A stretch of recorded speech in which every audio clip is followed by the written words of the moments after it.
కొంతమంది దేవుని సేవకుల యొక్క లైఫ్ హిస్టరీస్ మనం చదవాలి. ఎంతమంది చదువుతారు దేవుని సేవకుల యొక్క జీవిత చరిత్రలు?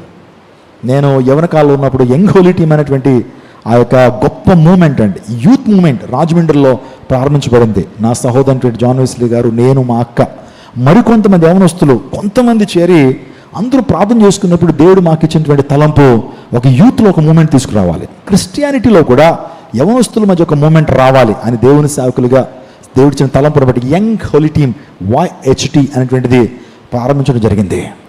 కొంతమంది యవనస్తులు కలిసి అనేక ప్రాంతాలకి వాలంటరీగా కొన్ని గ్రామాలకు వెళ్ళి సువార్త ప్రకటించి, ఆ రోజంతా సువార్త ప్రకటించి దండయాత్రలు చేసి సాయంకాలం ఈ టైంలో మీటింగ్ జరుగుతుంది, ఇంకా ఎక్కువ విషయాలు మీరు వినాలనుకుంటే రండి అని చెప్పి గ్రామాలు వెళ్ళి అనేక ప్రాంతాలకు వెళ్ళి స్వార్థ ప్రకటించేటువంటి వారు. యంగ్ టాలెంట్స్ ఏదైతే ఉన్నాయో వాటిని పిక్ చేసి వాటిని ప్రభు పరిచర్లో వాడటం.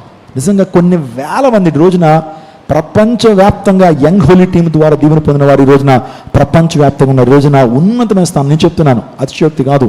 అమెరికాలో, లండన్లో, అనేక ప్రపంచంలో చాలా దేశాల్లో అప్పుడు ఏదైతే ఉద్యమం దేవుడు రగిలింపు చేశాడో ఆ పరిచర్య ద్వారా దీవించబడిన వారు కొన్ని లక్షల మంది ఉన్నారు.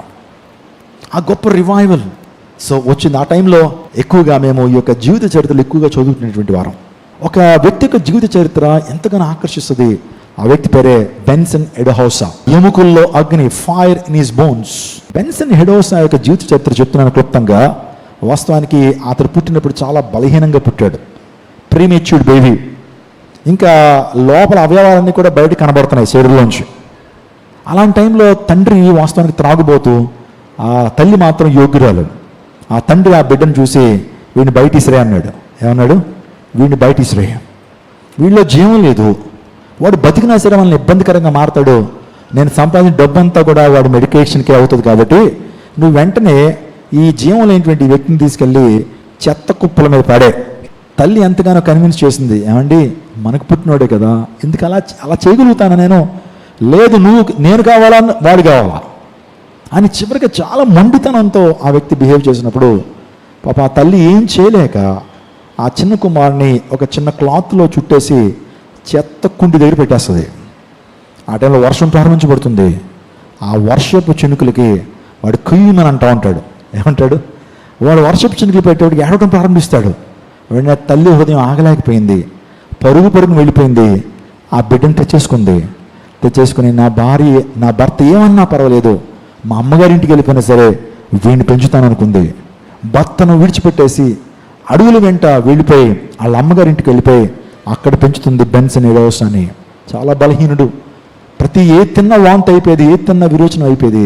అంత బలహీనుడైనటువంటి ఆ వ్యక్తిని ప్రభువుకి సమర్పించింది. అయ్యా నువ్వు నాకు ఇచ్చావు, వీడు నీకు ఉపయోగకరంగా ఉండాలి. ఒక మాట నేను చెప్పనండి, దేవుడు మీకు పిల్లల్ని ఎందుకు ఇచ్చాడో తెలుసా?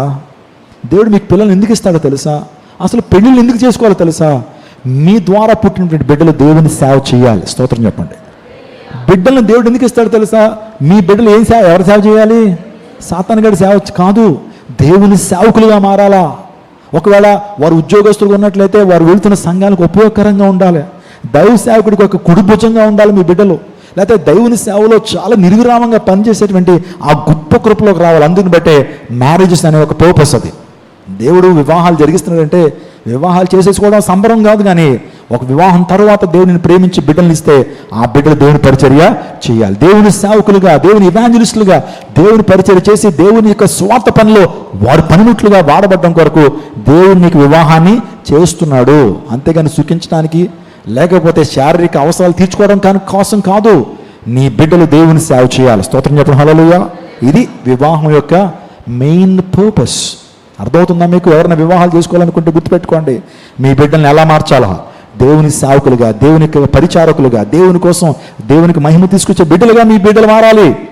అదే విషయాన్ని మీరందరూ ఇక్కడ గమనించాల్సిందిగా ప్రభువు పాటి మనం చేస్తున్నాను. ఆ బిడ్డను దేవుని కోసం పెంచింది. యవ్వన కాలంలోకి వచ్చేటప్పటికి యేసే సువార్త విన్నాడు, యేసుక్రీస్తు ప్రభు మాటలు విన్నాడు. యేసే సజీవుడని, యేసే దైవకుమారుడని, యేసే క్రీస్తు అని అభిషక్తుడని తెలుసుకున్నటువంటి బెన్సన్ ఎడహౌసా తన జీవితాన్ని సంపూర్ణంగా ప్రభువుకి సమర్పించాడు. మృతమైన స్థితిలో పెంట కుప్పల మీద ఉన్నటువంటి ఆ వ్యక్తిని దేవుడు బ్రతికింపు చేయడం మాత్రమే కాకుండా ఆత్మీయంగా మృతమైనటువంటి ఆ వ్యక్తిని దేవుడు బ్రతికింపు చేసి నైజీరియా దేశంలో, ఆఫ్రికా దేశంలో ఒక గొప్ప దేవుని సేవకుడిగా, ఒక గొప్ప వాక్యపవేత్తగా, అనేక మంది యవనస్తులను పురుకులు పెట్టిన దేవుని సేవకుడిగా బెన్సన్ ఎడహౌసా అని దేవుడు మార్చినప్పుడు first time in the history of Nigeria Africa దేశంలో ఫస్ట్ టైం అతడు టీవీ ప్రోగ్రామ్ ప్రారంభించాడు. టీవీ ద్వారా, టెలివిజన్ ద్వారా అనేక మందికి రీచ్ అయినటువంటి గొప్ప దైవ సేవకుడు ఈ యొక్క బెన్సన్ ఎడోసా ఆర్చ్ బిషప్. ఈయన బయోగ్రఫీ చాలా చాలా అద్భుతమైన బయోగ్రఫీ.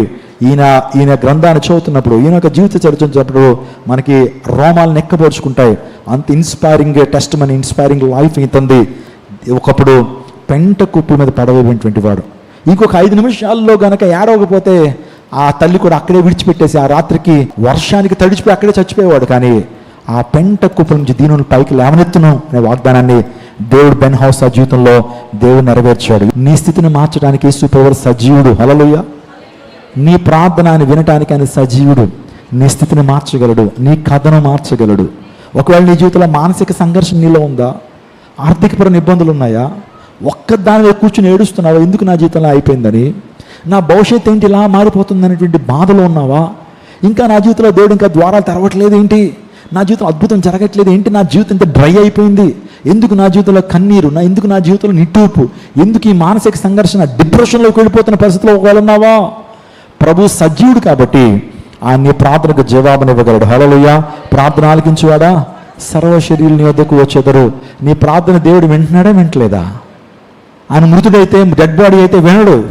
సజీవుడు కాబట్టి నీ ప్రార్థన దేవుడు వింటున్నాడు. నీ ప్రార్థనకి ఆయన రెస్పాండ్ అయ్యి అద్భుతాన్ని జరిగించబోతున్నాడు. హల్లెలూయా. తగిన కాలం దేవుడు కార్యం చేయబోతున్నాడు. అందరూ బట్టి కీప్ ఆన్ ప్రేయింగ్. మీరు ప్రార్థన చేస్తూనే ఉండండి. దేవుడు వింటూనే ఉన్నాడు. ఒకరోజు నీ విన్నపాలు ఆయన విని నీ కన్నీటిని తుడిచేటువంటి దేవుడు. హల్లెలూయా. నీ విన్నపాలు విని దేవతడు అద్భుతాన్ని జరిగించేటువంటి దేవుడు. గుర్తుపెట్టుకో, ఆయన నీ ప్రార్థన వింటున్నాడు. హల్లెలూయా. నీకు ద్వారాన్ని తెరవబోతున్నాడు. నిన్ను నడిపించడానికి ఆయన సమర్థుడు. Praise God. పేతురు అంటున్నాడు, నువ్వు సజీవుడివే. Jesus, you are the living God.